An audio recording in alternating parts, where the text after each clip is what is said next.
Before we begin, viewer discretion is strongly advised. The following content is intended for educational and entertainment purposes only. This is the official courtroom testimony of the federal trial of Sean Diddy Combs, as reported by Inner City Press. No one in the packed courtroom was prepared for what happened next. The prosecutor's announcement sent a shockwave through the courtroom. The prosecution calls Michael Bakari Jordan to the stand. The collective intake of breath was audible. Michael B. Jordan, the actor who had captivated audiences in Black Panther, Du Creed, and Fruitvale Station, was about to testify in the most high-profile criminal trial in entertainment history. Unlike the previous witnesses, Jordan's entrance carried a different energy. There was no swagger, no business-like efficiency, no calculated confidence. Instead, he moved with the careful deliberation of someone who had spent months wrestling with a decision he never wanted to make. He wore a simple black suit, no jewelry, no designer accessories. Gone was the Hollywood glamour that had made him one of the most sought-after leading men of his generation. What remained was a 37-year-old man carrying the weight of secrets he had kept for nearly a decade. As he approached the witness stand, Jordan's eyes briefly met those of Sean Combs at the defense table. The exchange lasted only seconds, but it carried the weight of years of complicated history. Mentorship turned manipulation opportunity, transformed into exploitation. Jordan took the oath with steady hands, but when he sat down and adjusted the microphone, his first words revealed the cost of his silence. "Your Honor, I've been dreading this moment for 8 years, but I can't stay quiet anymore." Michael B. Jordan's testimony began not with dramatic revelations, but with a careful explanation of how a young actor's legitimate career aspirations had made him vulnerable to a predator's manipulation. "In 2016, I was at a crossroads in my career." Jordan testified, his voice measured but carrying an undertone of regret. "I had done Fruitvale Station. Du Creed was about to come out, and I was being considered for what would become Black Panther. But I wasn't established yet. I was still hungry, still proving myself." He described the entertainment industry landscape that made young actors particularly susceptible to powerful figures like Diddy. Hollywood operates on relationships, on who you know, on who's willing to open doors for you. When someone with Sean Combs' influence shows interest in your career, you don't ask too many questions. Jordan's first encounter with Diddy occurred at a private screening in Beverly Hills. It was October 2016, a screening for some independent film. Sean was there with his usual entourage, holding court in the VIP section. I was introduced by a mutual friend who thought we should meet. The initial interaction seemed entirely professional. He knew my work complemented my performances, talked about the importance of young black actors taking control of their narratives. It was inspiring, honestly. Here was this mogul who had built an empire, and he was taking time to mentor someone like me. Diddy's approach was sophisticated and gradual. He didn't immediately invite me to parties or private events. Instead, he positioned himself as a business advisor, someone who could help me navigate the industry's complexities. He talked about brand building, about leveraging success in entertainment into broader business opportunities. The relationship developed over several months through what appeared to be legitimate professional interactions. We'd meet for lunch to discuss potential projects. He'd invite me to industry events where I could network with other executives. He'd offer advice about contract negotiations and career strategy. Jordan described feeling genuinely grateful for Diddy's mentorship. "I thought I had found someone who understood the challenges facing young black actors, someone who was genuinely invested in my success."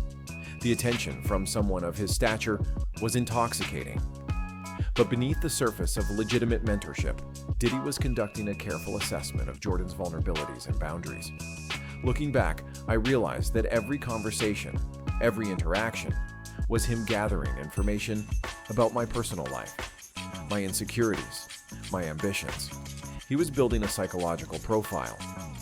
As Michael B. Jordan's testimony continued, he described how Diddy's mentorship evolved from professional guidance into something far more personal and ultimately predatory. By early 2017, our relationship had become more intimate. Jordan testified, choosing his words carefully. Not romantic or sexual, but emotionally intimate. Sean positioned himself as more than a mentor. He became like a father figure, someone who understood my struggles and believed in my potential. Jordan described how Diddy used his knowledge of the actor's background to deepen their connection. Sean knew I had grown up without my father being consistently present. He understood how much I craved that kind of male guidance and approval. He exploited that need masterfully. The emotional manipulation was subtle, but effective. He would share stories about his own struggles, his rise from nothing to everything, the sacrifices he'd made along the way. He made me feel like we were kindred spirits, like he saw something special in me that others didn't recognize. Diddy began involving Jordan in more exclusive activities. He invited me to private dinners at his homes, weekend trips to his properties in different cities, exclusive parties with other celebrities and industry figures. Each invitation felt like another level of acceptance into his inner circle. But these gatherings had an underlying purpose that Jordan didn't initially recognize. The events always involved alcohol, often controlled substances, and increasingly intimate conversations about personal topics. Sean would encourage people to share their deepest secrets, their fears, their desires. Jordan described the psychological pressure of these environments. There was an expectation of vulnerability, of proving your trust and loyalty by revealing things about yourself that you'd never told anyone. It felt like a test of whether you were worthy of Sean's continued investment. The actor began to notice disturbing patterns in Diddy's behavior toward other young men in his circle. There were always aspiring artists, actors, musicians who seemed to be going through similar mentorship processes. But some of them looked uncomfortable, almost fearful, especially during private moments with Sean. Jordan's own boundaries began to be tested in subtle ways. Sean would make comments about my physique, about my appeal to different demographics, about the importance of being flexible in Hollywood. At first, I thought he was talking about career adaptability. Later, I realized he meant something else entirely. Jordan's testimony took a darker turn as he described what Diddy called private development sessions, intensive one-on-one meetings that went far beyond traditional mentorship.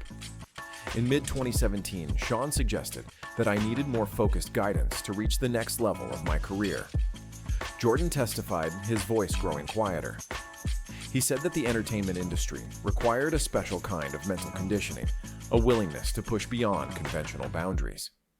These sessions took place at Diddy's private residence in Holmby Hills, in what he called his transformation studio. It was a converted basement space with no windows, soundproofed walls, and an atmosphere that felt deliberately isolated from the outside world. Jordan described the sessions as psychological experiments disguised as career development. Sean would have me perform various exercises, acting scenarios, improvisation challenges, emotional vulnerability drills. But the scenarios became increasingly sexual in nature, the challenges more personally invasive. The actor was told that these exercises were designed to break down inhibitions that might limit his range as a performer. Sean said that great actors had to be willing to explore every aspect of human experience, that my reluctance to engage with certain themes showed professional limitations. Diddy used Jordan's career ambitions as leverage for compliance. He would remind me of upcoming opportunities auditions he could arrange directors. He could introduce me to projects that could define my career. The implication was clear: my cooperation in these sessions was connected to my professional advancement. The sessions involved increasingly inappropriate physical contact. What began as standard acting exercises evolved into situations where Sean would touch me inappropriately, claiming it was necessary for character development or emotional authenticity. Jordan described feeling trapped between his career ambitions and his personal boundaries. I knew what was happening wasn't right, but I also knew that Sean had the power to make or break my career. I convinced myself that this was just how the industry worked, that everyone had to pay some kind of price for success. The psychological manipulation was sophisticated and relentless. Sean would alternate between praise and criticism, making me feel simultaneously special and inadequate. He created an artificial dependency where I felt like I needed his approval to validate my worth as an actor and as a man. Michael B. Jordan's testimony reached its emotional peak as he described the incident that finally forced him to confront the true nature of his relationship with Diddy. August 12, 2017. Jordan said, his voice barely above a whisper, I was at Sean's Holmby Hills residence for what I thought would be a standard development session. But when I arrived, the atmosphere was different, more intense, more predatory. Jordan described finding Diddy in an agitated state, having consumed alcohol and what appeared to be controlled substances. He was talking about power, about control, about how success in Hollywood required total submission to those who held the keys to opportunity. The session that night crossed lines that had been gradually approached over months of conditioning. Sean became physically aggressive in ways he never had before. He made it clear that my continued resistance to his advances was becoming a problem, that my career prospects depended on my willingness to evolve our relationship.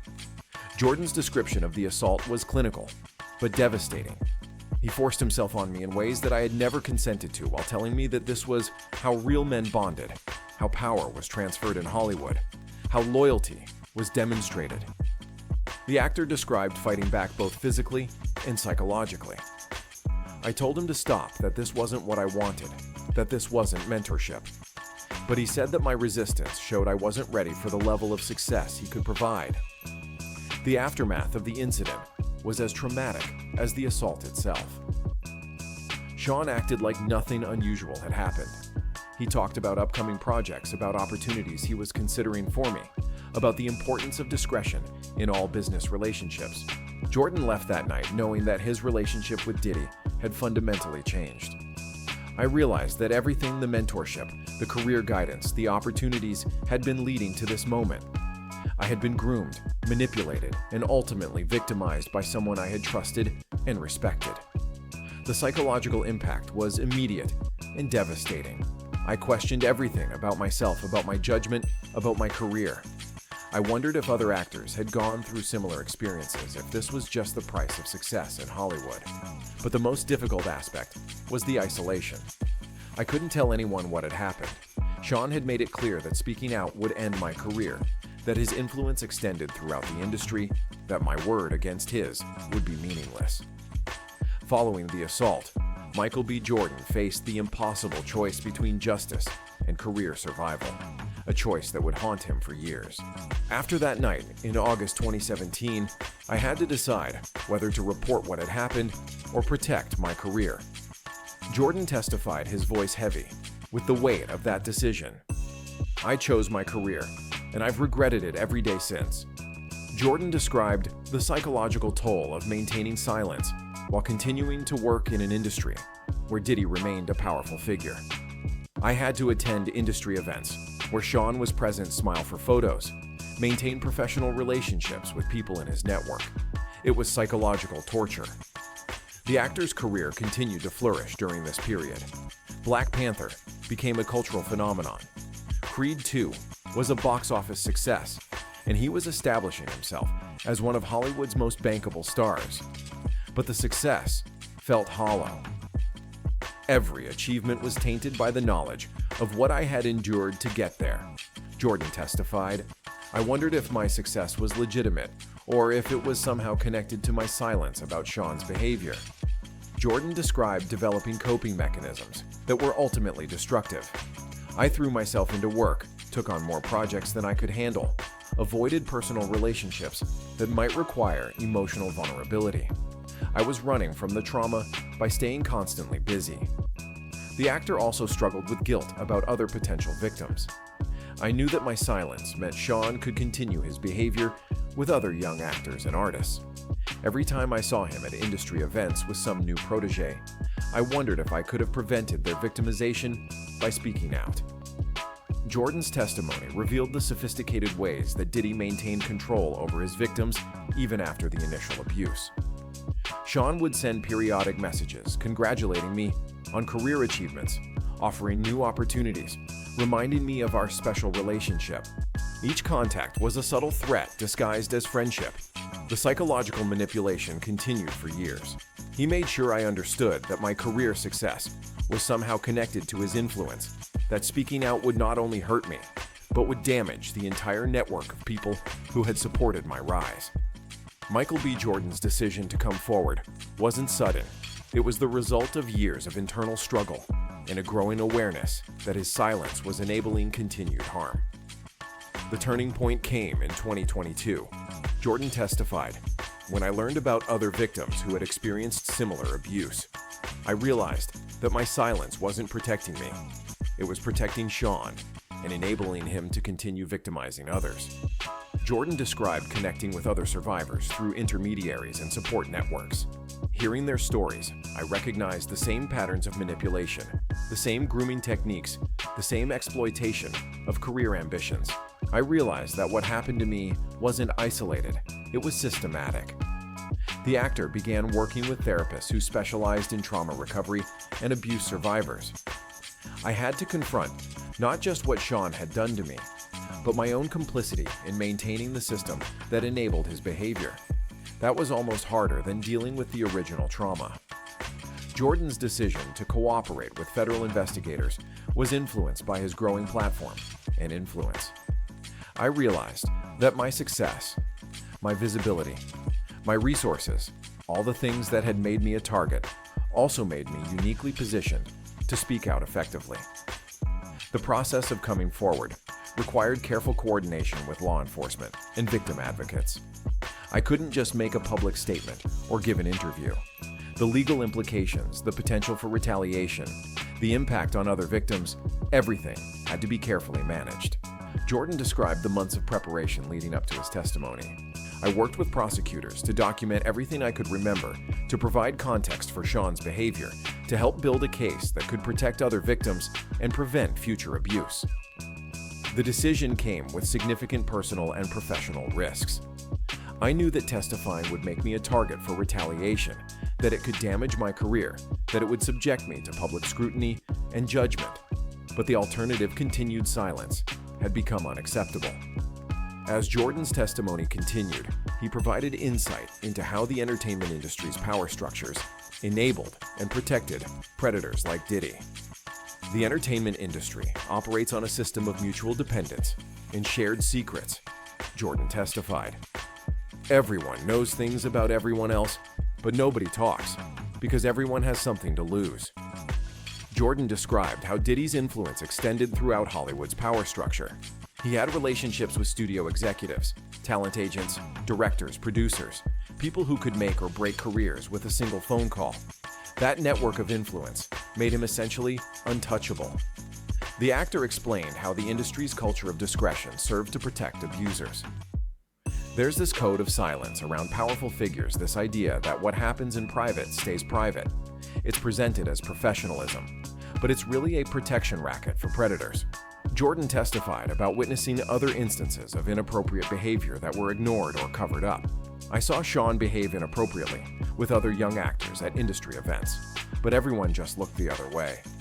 The attitude was that if you wanted to work in Hollywood, you had to accept that this was just how things were. The financial incentives for silence were enormous. Sean generated billions of dollars in revenue for the industry through his various businesses, studios, networks, agencies. They all had financial interests in maintaining their relationships with him, regardless of his personal behavior. Jordan described how the industry's legal apparatus was used to silence victims. Non-disclosure agreements, financial settlements, legal threats. There was an entire infrastructure designed to keep victims quiet and protect powerful abusers. The actor also testified about the psychological manipulation used by industry figures to maintain complicity. People would tell you that speaking out would hurt not just the abuser, but everyone connected to them: innocent employees, other artists, business partners. They made you feel like seeking justice was somehow selfish. Jordan's testimony revealed how Diddy's abuse had far-reaching consequences beyond the immediate victims, affecting families, careers, and the broader entertainment community. The trauma didn't just affect me, Jordan testified. It affected my relationships with family, friends, romantic partners. I became guarded, suspicious, unable to trust people's motivations for wanting to be close to me. Jordan described how the abuse had influenced his career choices and public persona. I became very careful about the projects I chose, the people I worked with, the image I projected. I was constantly trying to prove my masculinity, my strength, my independence, partly to myself and partly to the world. The actor testified about the impact on his family relationships. My mother knew something was wrong, but I couldn't tell her what had happened. I watched her worry about me, wonder why I had changed, and I couldn't give her the answer she needed to help me. Jordan also described how the trauma affected his romantic relationships. I struggled with intimacy, with trust, with vulnerability. Partners would sense that something was wrong, but I couldn't explain what had happened without risking my career and their safety. The professional impact extended beyond Jordan's own career. I became reluctant to recommend other young actors for opportunities that might put them in contact with Sean or his network. I was trying to protect them, but I was also limiting their opportunities. Jordan testified about the broader cultural impact of remaining silent. Every time I stayed quiet, every time I smiled for a photo with Sean at an industry event, I was sending a message to other victims that this behavior was acceptable, that powerful people were untouchable. The actor described feeling responsible for subsequent victims. I knew that my silence enabled Sean to continue his behavior. Every young actor who was victimized after 2017 was partly my responsibility because I chose my career over their protection. As Michael B., Jordan's testimony neared its conclusion, he addressed the defendant directly for the first time during his appearance. Sean Jordan said, looking across the courtroom at Diddy, "You told me that silence was strength, that discretion was power, that success required sacrifice. But you were wrong about everything." Jordan's voice grew stronger as he continued, "Silence isn't strength, it's complicity. Discretion isn't power, it's cowardice. And success that requires the sacrifice of your dignity, your safety, your truth isn't success at all, it's just expensive slavery." The actor described how coming forward had been both the most difficult and most liberating experience of his life. "For 6 years, I carried your secrets, protected your reputation, enabled your behavior. But I'm done being your accomplice." Jordan addressed the broader implications of his testimony. "This isn't just about what you did to me or to other victims. It's about a system that protects predators, silences survivors, and treats abuse as the cost of doing business in Hollywood." He spoke directly to other potential victims watching the proceedings. "If you're out there carrying secrets like I was, know that you're not alone. Know that speaking out is possible, that justice is achievable, that your truth matters more than anyone's reputation or career." Jordan's final words were directed at the industry that had both elevated and failed him. Hollywood likes to tell stories about heroes and villains, about good triumphing over evil. But for too long, we've protected the villains and silenced the heroes. That ends now. As he prepared to step down from the witness stand, Jordan looked once more at Diddy. "You thought my ambition made me weak, that my hunger for success made me controllable. But you underestimated something crucial. My commitment to the truth eventually became stronger than my fear of the consequences." The courtroom remained silent for several moments after Jordan finished speaking. His testimony had not only provided crucial evidence in the case against Diddy, but had also offered a powerful indictment of the entertainment industry's complicity in protecting predators. As Jordan walked past the defense table, Diddy's eyes followed him, but the actor didn't look back. He had said everything he needed to say, had finally freed himself from the burden of silence that had weighed on him for years. Outside the courthouse, Jordan faced a massive crowd of reporters and supporters. His statement was brief, but powerful. "Today I reclaimed my voice. Tomorrow I'll use it to make sure this never happens to anyone else." The entertainment industry would spend years grappling with the implications of Jordan's testimony. But one thing was immediately clear. One of Hollywood's biggest stars had chosen truth over career protection, justice over personal comfort, and courage over silence. The performance of his lifetime hadn't been on screen. It had been in a federal courtroom speaking truth to power, and finally breaking free from the chains of his own silence.